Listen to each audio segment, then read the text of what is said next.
नमस्कार, मैं श्वेता श्रीवास्तव। आज हम लोग सीखेंगे धमार ताल को लिपिबद्ध करना। सबसे पहले जान लेते हैं धमार ताल में कितनी मात्राएं, विभाग, ताली और खाली होती हैं। मात्राएं 14 होती हैं, विभाग 4 होते हैं, ताली 3 और खाली 1 होती है। विभाग 4 जो होते हैं वह 5, 2, 3, 4 की संख्याओं में बटे होते हैं। यानी आप जब इन संख्याओं को ऐड करेंगे तो पाएंगे कि यह 14 होगी पूरी मिलकर। ओके। और ताली जो होती है वो 3 होती है, जो पहली मात्रा पे, छठी मात्रा पे और 11वीं मात्रा पे दी जाती है, दिखाई जाती है या दर्शाई जाती है। खाली जो होती है वो 1 होती है, जो कि 8वीं मात्रा पे दिखाई जाती है। अब मैंने यहाँ पहले से ही ठा लय को एक आवर्तन में लिख रखा है। जब आप इसको गिनेंगे तो पाएंगे कि यह टोटल 14 है। इसके लिए हम इस पे मात्राएं जो भी हैं, इनकी संख्याएं इनके माथे के ऊपर लिख लेते हैं। आप यहाँ ध्यान दीजिएगा कि जो इसमें 2 प्लूत आपको नज़र आ रहे हैं, अवग्रह जो नज़र आ रहे हैं, उन्हें भी मात्राएं मानी जाती है, यानी हम उन्हें भी एक संख्या ही मानेंगे। तो जब विभाग करेंगे तो इन मात्राओं का, इन प्लूत का जरूर ध्यान रखेंगे और इसे मात्राएं मानते हुए हम विभाग करेंगे या दुगुन या तिगुन की लय बनाएंगे। तो अब सबसे पहले हम इस जो एक आवर्तन लिखा हुआ है धमार ताल को, वो हम विभाग में बांट लेते हैं। विभाग के लिए सबसे पहली मात्रा जो है 5 है। 1, 2, 3, 4, 5, यहाँ संख्याएं भी देखिए 5 है ऊपर। उसके बाद 2, यानी 1, 2, पहले विभाग 5 में बढ़ चुका है, अब दूसरा विभाग 2 मात्राओं का होगा तो 1, 2। तीसरा विभाग 3 मात्राओं का, 1, 2, 3। चौथा विभाग 4 मात्राओं का, जो कि बाकी बची हुई संख्या है। अब आपने देखा कि यह 14 मात्रा आसानी से विभागों में बट चुका है।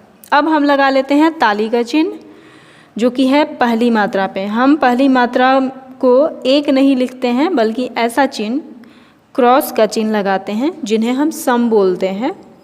छठी मात्रा पे दूसरी ताली, जिसे हम 2 लिखेंगे, और तीसरी मात्रा पे खाली है, क्योंकि 8वीं मात्रा पे खाली आएगी। 1 की संख्या में खाली है, तो जो 8वीं मात्रा पे खाली है उसे हम 0 के थ्रू दिखाते हैं, यानी खाली को हम लोग 0 मानते हैं। अब चौथे विभाग में आपका जो 11वीं मात्रा पड़ेगा वो ताली जाएगी, तो ये तीसरी ताली मानी जाएगी। और जैसे ये फिनिश होता है वापस ये सम बोल दिया जाता है। सम यानी हम फिर वापस अपनी जगह पे लौट के चले आएँ। जब पूरा आवर्तन फिनिश हो जाता है तो हम हमेशा सम दिखाते हैं। अब आपने देखा कि जो भी है विभाग, उसके पहले वाले संख्याओं पे ही कोई चिन्ह लग रहा है, यानी विभाग का जो शुरुआती संख्या होगा उस पे ही हमें कोई भी चिन्ह दर्शाना होता है। अब ये हो गया ठा लय, यानी 1 गुण की लयकारी को लिपिबद्ध करना। अगर आपसे क्वेश्चन पूछा जाए कि 1 गुण धमार ताल की ठा लय या 1 गुण को कैसे लिपिबद्ध करेंगे, तो आपको सेम ऐसे ही लिखना होगा। ओके। अब सीख लेते हैं दुगुन लय की लयकारी को। ओके। यहाँ मैंने पहले से ही दुगुन लय के लिए लिख के रखा हुआ है धमार ताल को पूरे 2 बार में। जैसे जितनी भी लयकारी के जो भी लय बनाए जाते हैं उसमें आपको ये ध्यान रखना होगा कि कितनी मात्राओं का वो लय बनाने को कहा जा रहा है। जैसे यहाँ दुगुन है तो दुगुन मतलब 2 बार। ओके। तो धमार ताल के एक आवर्तन को आपको पूरे 2 बार लिखना है दुगुन लय के लिए। तो आप यहाँ देखिए कधिट धिट धा गदी नदी नता, यहाँ जाके ये एक आवर्तन पूरा हो रहा है। जब भी एक आवर्तन पूरा हो आप कॉमा का चिन्ह जरूर लगा लें, ताकि आपको भी पता हो कि मेरा ये आवर्तन कहाँ जाके पूरा हो रहा है। उसके बाद सेकेंड आवर्तन कधिट धिट धा गदी नदी नता, यहाँ पे ये फिनिश हो गया है। अब हमें 2 मात्राओं को चंद्राकार में घेरना है, क्योंकि हमें दुगुन की लय बनानी है। तो दुगुन की परिभाषा अगर आप ढूंढेंगे किताबों में, तो आप पाएंगे कि उनका कहना है दुगुन लय की लयकारी की परिभाषा में कि एक मात्रा में दो मात्राएं बोली या कही जाए तो वो दुगुन की लयकारी होती है। तो यहाँ दुगुन की लयकारी के लिए हमें चंद्रकार में दो मात्राओं को एक बनाना होगा, एक के सिमिलर, ठीक है। तो हम इसे ऐसे चंद्रकार में घेर देंगे। ध्यान रहे प्लुत को मैंने पहले ही कहा था कि ये भी एक मात्रा है, तो इसे हम एक मात्रा मानेंगे, तो इसे भी काउंट 2 के हिसाब से करेंगे। ओके, अब ये ध्यान रहे कि जब भी आप आवर्तन लिखते हैं, कोई भी लयकारी लिखते हैं, चाहे आप जितनी आवर्तन लिख लें, आप उस आवर्तन को उनके हिसाब से घेरें। जैसे मान लीजिए ये दुगुन लय का लिखा गया तो 2 बार आवर्तन लिखा गया है, और 2 को जब चंद्रकार में घेर देंगे तो ये वापस मात्रा 14 के हिसाब से बन जाएगी, यानी एक आवर्तन के अनुसार हो जाएगी। तो जब हमने 2 बार लिख लिया और 2 को एक बना के घेरा तो ये वापस से 14 की संख्या में बन गई है। जैसे इनके हेड पे लिखेंगे आप मात्राएं तो आप पाएंगे कि ये वापस 14 में बदल गई हैं। 6, 7, 8, 9, 10, 11, 12, 13, 14। अब वापस हमें ये 5, 2, 3, 4 के हिसाब से इन्हें विभागों में घेर लेना है, जो कि है फर्स्ट 5वीं मात्रा, सेकंड विभाग 2 मात्राओं की, थर्ड विभाग 3 मात्राओं की, और चौथा बाकी बचा हुआ रेस्ट अगर आपने बिना गलती किए हुए लिखा है तो बिल्कुल वो सही से फिट बैठ जाएगा। अब यहाँ पे हमें मात्राओं का चिन्ह लगा देना है। पहले पे सम, छठे मात्रा पे दूसरी ताली, 8वें मात्रा पे खाली, 11वें मात्रा पे तीसरी ताली। यहाँ पे आपका हो गया धमार ताल फिनिश दुगुन लय में। तो अगर आपसे किसी ने पूछा है कि धमार ताल की दुगुन लय की लयकारी को लिपिबद्ध कीजिए तो आपका जवाब होना चाहिए ये। अब हम सीख लेते हैं धमार ताल की तिगुन लय की लयकारी। तिगुन लय यानी पूरे धमार ताल की एक आवर्तन को 3 बार लिखना है, 3 मात्राओं को चंद्राकार में घेरना है। ओके, तो अब यहाँ देखिए मैंने ऑलरेडी लिख के रखा है ताकि समय की बचत हो और वीडियो काफ़ी लंबा ना बन जाए। ओके, तो यहाँ फर्स्ट आवर्तन काउंट कीजिए। क धीट धीट धा, ग दीन दीन ता आ। यहाँ पे आके ख़त्म हो रहा है पहला आवर्तन, फिर दूसरा आवर्तन क धीट धीट दा, ग दीन दीन ता। यहाँ पे दूसरा आवर्तन, तीसरा, यहाँ पे फिनिश। यानी हमें तिगुन लय की लयकारी बनाने के लिए धमार ताल के एक आवर्तन को पूरे 3 बार लिखना है। अब 3 मात्राओं का चंद्रकार बनाना है। काउंट करते हुए इसे चंद्रकार बनाइए।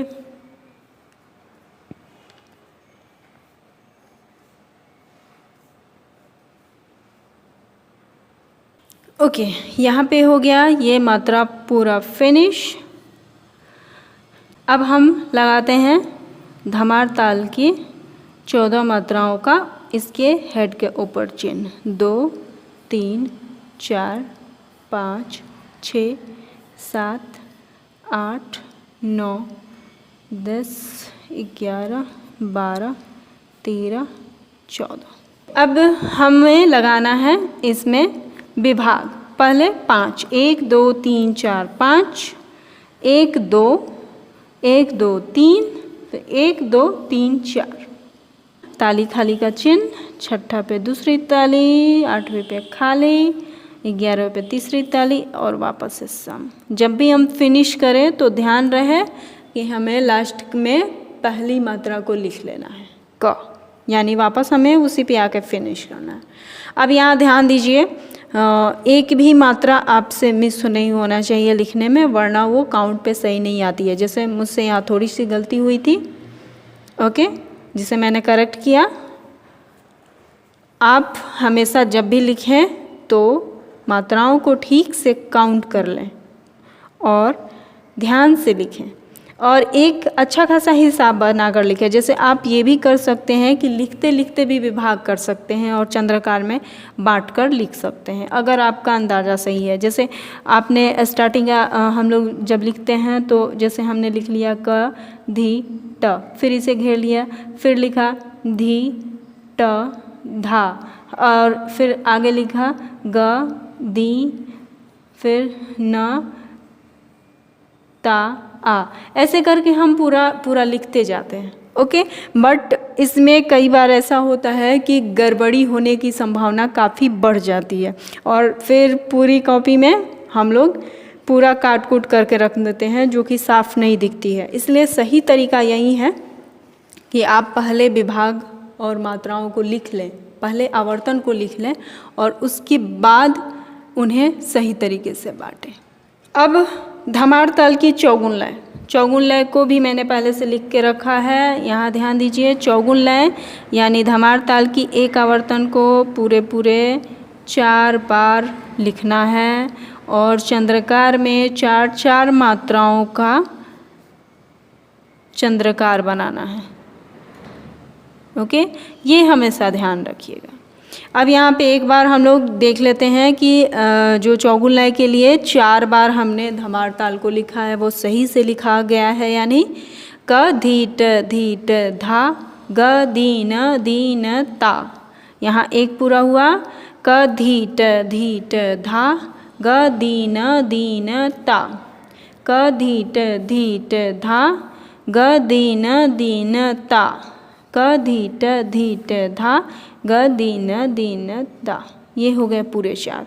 हमेशा ध्यान रखिए कि आप भी जहाँ पे मात्रा फिनिश होता है ना, वहाँ पे एक कोमा ज़रूर लगा लें, ताकि जब आप गिन कर जाएं तो वापस से कोई मिस्टेक हो तो आपको शुरू से ना गिनना पड़े, आपको वो दिखाई पड़ जाए कि यहाँ पे एक आवर्तन फिनिश हो रहा है। ओके, अब हम इसे 4 मात्राओं का चंद्रकार बनाते हैं।